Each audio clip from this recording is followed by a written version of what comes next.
well-regulated militia being necessary to the security of a free state, the right of the people to keep and bear arms shall not be infringed.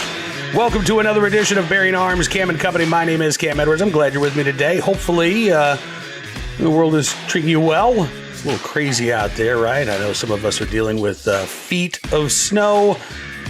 Others, like myself, are wondering why my trees are starting to bud in February. It's supposed to be 83 degrees here in Virginia. I'm not complaining. I would rather have 83 degrees than like 40 inches of snow, as Rob Dorr of the Minnesota Gun Owners Caucus was talking about earlier this week. So hopefully you're dealing with whatever curveballs life is throwing your way. And I definitely appreciate you being a part of the program today. It's a crazy world out there. And of course, you know, if you're a gun control activist, you believe that the only thing that can make the world a saner, safer place is to obliterate the fundamental right of armed self-defense.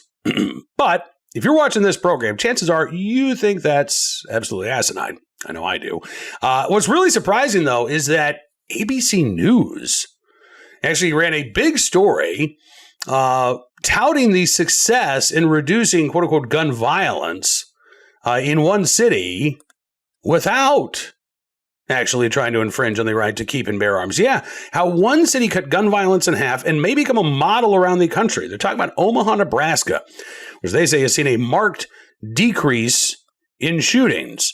And they note, while many lawmakers debate various solutions, restrictions on firearms, increased mental health funding, investment for youth, ABC News recently talked to community leaders in Omaha, Nebraska, where officials have seen a steady drop in reported gun violence over the past 15 years. Police and advocates attribute some of that, ABC News says, to Omaha 360, which is an initiative that started in 2009 by the Empowerment Network that involves nonprofits, neighborhood associations, churches, and local law enforcement. Scott Gray, the deputy chief of the Omaha Police Department, told ABC News it really did help build a lot of trust between the police and the community, and just amongst these various organizations. Empowerment Network is the hub because it pulls together all of these different organizations that by themselves tend not to stay connected and more effective. And we'll talk about what Omaha 360 actually does. But let's talk about the crime in Omaha first. As ABC News reports, the number of shooting victims in Omaha, and that includes people who survived, not people who were killed, dropped from 246 in 2009 to 121 in 2022, with the lowest at 90 victims in 2017. Shooting incidents involving an individual or a group from that same time period dropped from 191 incidents to 90. The lowest number of incidents, 77, recorded in 2018. At the same time, the homicide clearance rate, I should say, in Omaha has climbed to 87%, which is really good, well above the national average. So, again, murders are down in Omaha over the last 15 years. ABC News reports that average annual homicides in Omaha fell from about 38 per year from 2007 to 2012 to about 28 from 2017 to 2022, which is pretty remarkable given that Omaha, like most cities across the country, did see a spike in violent crime in 2020. You had the court closures mandated by COVID. You had the widespread civil unrest and riots, which included violence, unfortunately, in Omaha, Nebraska. So, Omaha was dealing with all of the things that these other cities were dealing with. But at the same time, the rise in violent crime quickly started to come down after 2020. And again, that is a very, very good thing. And this wasn't the result of new gun control laws. Nebraska is a red state. Nebraska lawmakers are actually debating constitutional carry right now. It's been a very contentious issue over the past couple of years. So it's not like Nebraska is some, gun control bastion where, lawmakers say, well, we'll just ban these guns over here and we restricted the right to carry over there. And then, look, problem solved. First of all, that doesn't happen. Just look at Baltimore. Just look at California. No, instead, as the deputy chief talked about, this really is, I don't want to use the word holistic, but it really is an approach that gets to the heart of the most effective ways to reduce violent crime, and that is to deal with the individuals who are most likely to commit these acts of violence, as well as those individuals who, frankly, are most likely to be the victims of this violence. And there is a lot of overlap. So when Gray talks about bringing together these groups, nonprofits, neighborhood associations, churches, and local law enforcement, this is not really a new idea. This is something that can be done, frankly, pretty easily, and it doesn't require new legislation. Sounds like it sounds to me like the basis for Omaha 360 is a program that was run in Boston back in the mid to late 90s called Operation Ceasefire.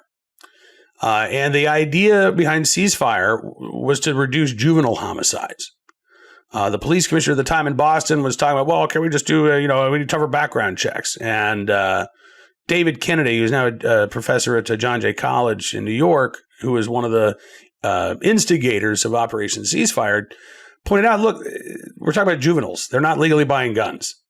So increased background checks, all these sort of traditional gun control measures where you try to limit the legal acquisition of firearms in the hopes of preventing a criminal from acquiring them, not going to work.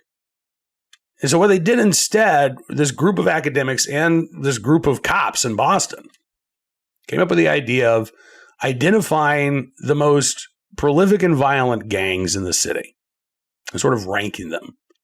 And then finding within those gangs the most prolific and violent offenders and kind of ranking them too. Again, these folks are known to law enforcement, right? They've got criminal records. They're generally on probation or parole when they're out on the street. But once they identified that group, then it was a matter of not just sending the right message, but backing up those words with deeds, right? And so the message is basically this: you're going to stop shooting people, and we will help you turn your life around if you let us. But if you don't, we're going to make sure that you can't hurt anybody else, because you're not going to get a plea deal the next time you end up in court. We're going to refer your case to federal prosecutors, and you're going to go away for as long as the law allows. Now, again, you have to back that up. That cannot be an empty promise.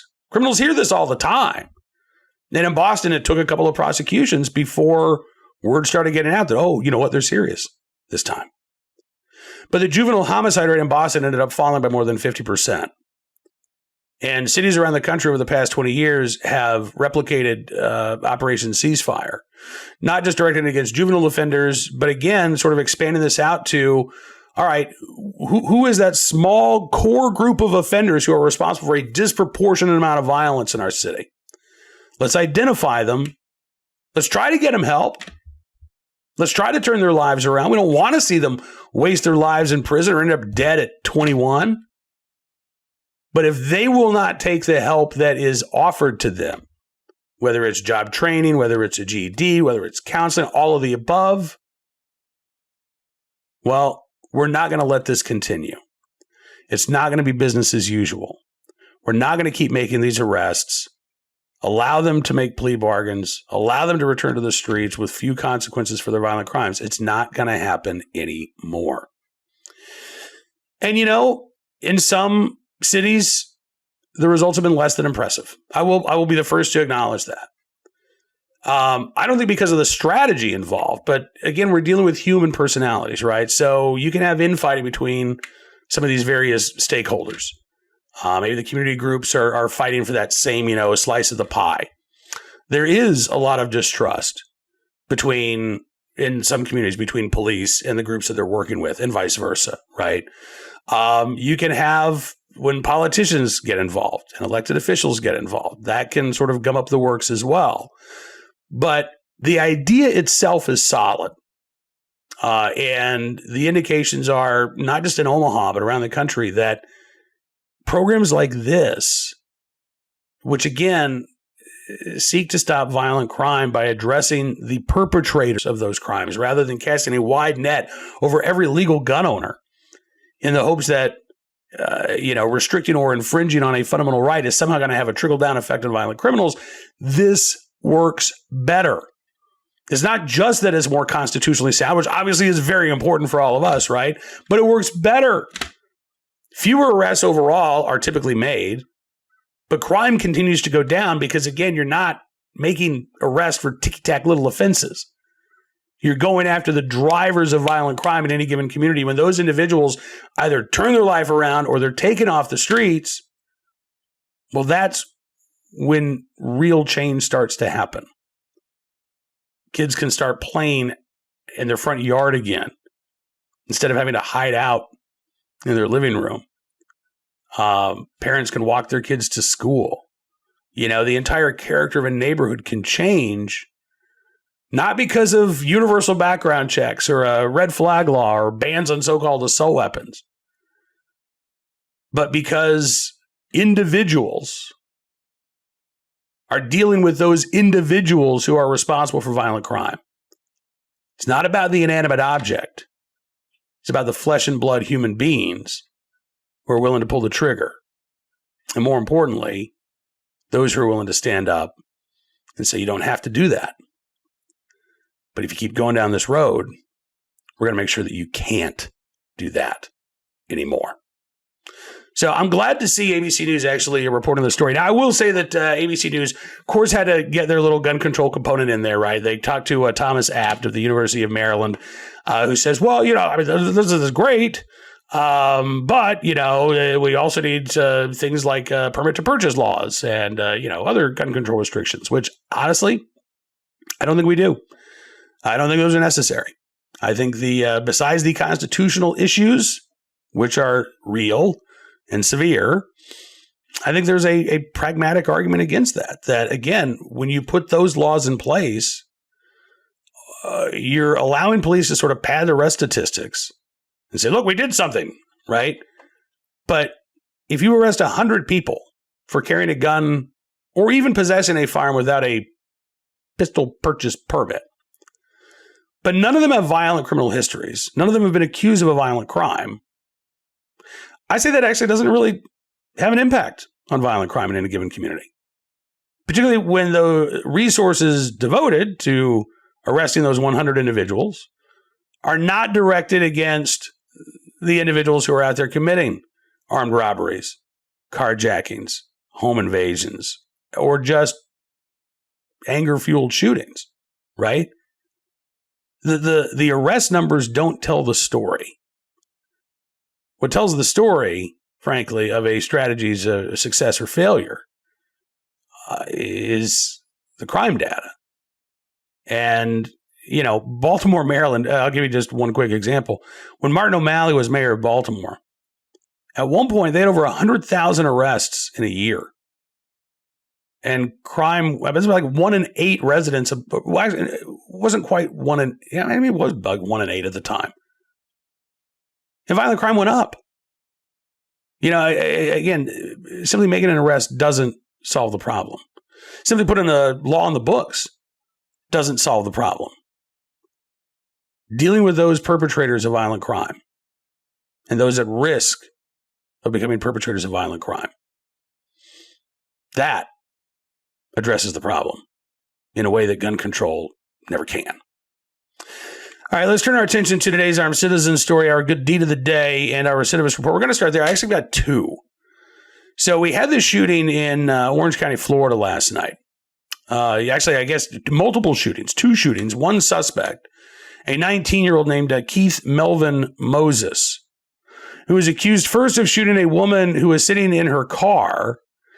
And then that afternoon, when local news crews were getting ready to report on that shooting, he is accused of coming back to the scene of the crime, opening fire on a Spectrum 13 news crew, killing one videographer, and then shooting a mother and daughter inside their home.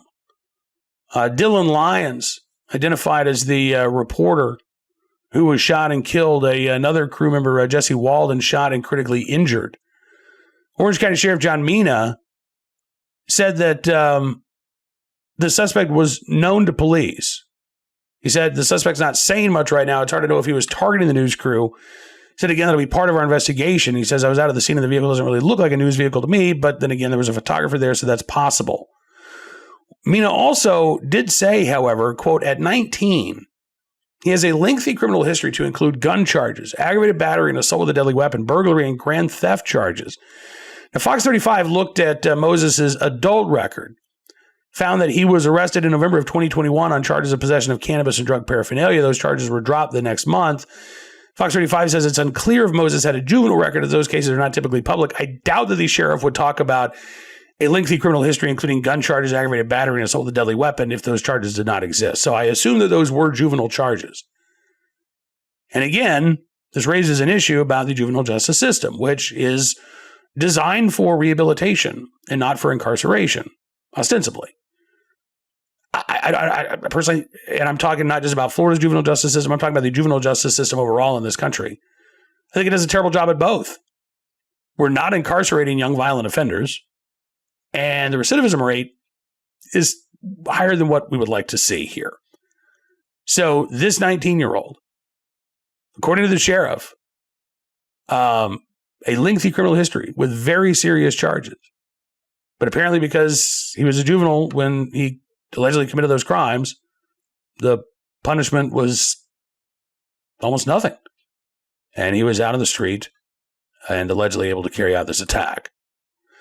Now, the second recidivist report comes from Annapolis, Maryland, where a man was just sentenced to 5 years probation after shooting a 15-year-old boy last April. Now, keep in mind again, Maryland lawmakers right now are trying to impose all kinds of new infringements on the right to bear arms because they've been told by the Supreme Court, well, you can't block the average person from getting a concealed carry license. And so now Maryland Democrats are saying, all right, well, we can block the average Marylander from actually carrying a firearm anywhere by making it illegal to do so, right? Meanwhile, this is what's happening not with law-abiding citizens, not with, the folks who jump through the hoops and hurdles to be licensed by the state to exercise their right to bear arms. Now, this is what's happening to violent criminals. 21-year-old Javon Khalik Anderson, sentenced on Valentine's Day to one sweetheart of a plea deal in Anne Arundel County Circuit Court, nearly 10 months after he was arrested. He pled guilty to second-degree assault and illegal possession of a firearm, and was sentenced to 5 years of supervised probation for shooting at two teenagers, hitting a 15-year-old boy in April of last year. According to Annapolis police, it was April the 12th. Anderson chased down and then shot at two teenagers in the Eastport Terrace community. An 18-year-old was unharmed, but a 15-year-old was struck and required multiple surgeries. Police recognized Anderson while reviewing surveillance photos and talking to an informant who told officials that they were at the apartment complex during the shooting and said that they knew Anderson by the name of Happy, which was a nickname that was also known to police. Anderson was arrested 2 weeks after the shooting. Before pleading guilty last month, Anderson was facing 15 separate charges in the attack, including 2 counts each of attempted first and second degree murder, as well as first and second degree assault. Back in 2018, when he was 17, Anderson had also been charged with automobile theft as well as a firearm offense. That case was dismissed, however, after the court waived his jurisdiction over Anderson, noting that he was a juvenile. So once again, we see some problems in the juvenile justice system. But now Anderson's a grown man, 21 years old. He was 20 when he was accused of committing this shooting that he has pleaded guilty to. And no prison time whatsoever for young Mr. Anderson, shooting a 15-year-old after chasing him down, and 5 years of supervised probation. Meanwhile, if you are a concealed carry holder in Maryland, where you're trying to get your concealed carry license, Maryland Democrats want to make it a felony offense for you who has a concealed carry license merely to set foot into a sensitive place like a gas station or maybe your own private vehicle. I mean, the priorities are so screwed up. The ideology is so screwed up as well, quite frankly. But the results, sadly, are plain to see. Now, today's armed citizen story from South Carolina, where constitutional carry, by the way, also up for debate, as in Nebraska. A burglar arrested. I'm not even sure I'd call this guy a burglar based on the police account. Let's call him an attempted home invader. Arrested after being shot by a homeowner in North Charleston. Homeowner, by the way, 70 years old, says he was hanging out with a female acquaintance. They were at a gas station, and 42-year-old John Jones apparently started beefing with him. There was some type of argument. Jones tried to put the woman into a headlock, but she was able to get away, and then she and the 70-year-old man walked back to the 70-year-old's home.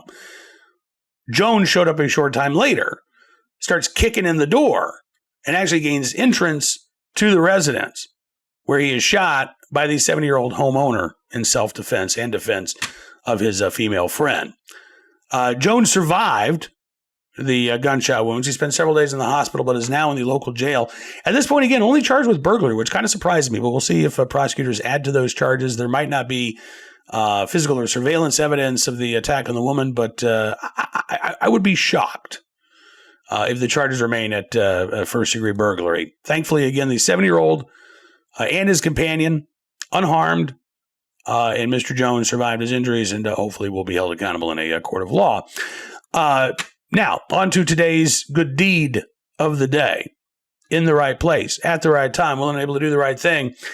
A teenage girl in Idaho Falls, Idaho, who was able to save a man who had a heart attack at a local gym.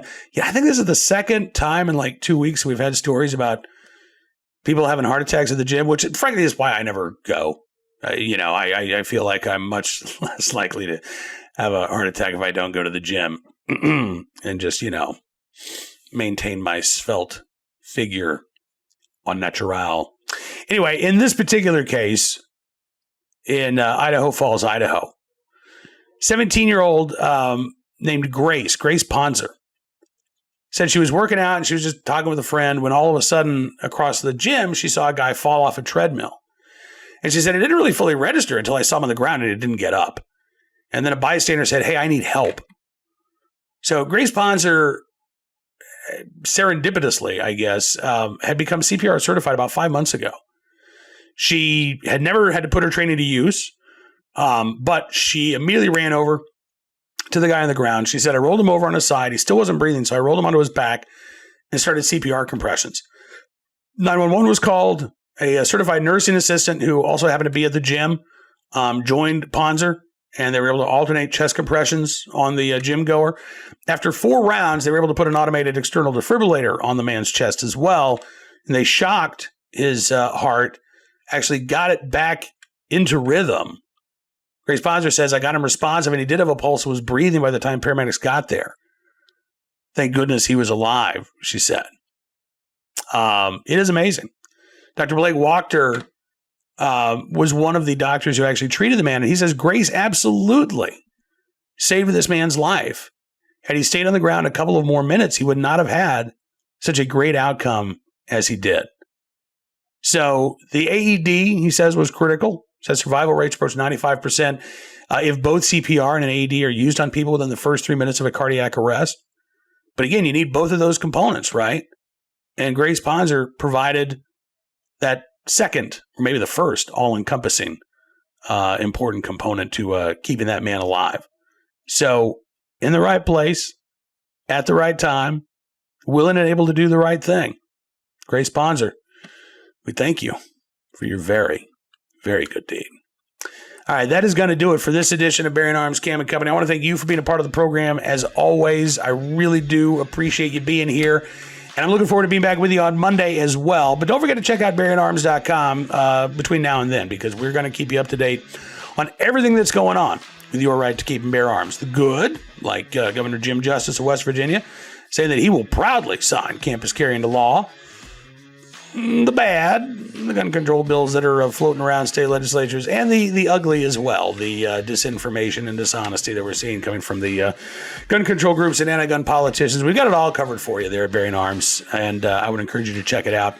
If you like what you see, also encourage you to become a VIP member. All you got to do, go to BearingArms.com/subscribe, use the promo code GUNRIGHTS, and you can get a significant savings on your VIP membership.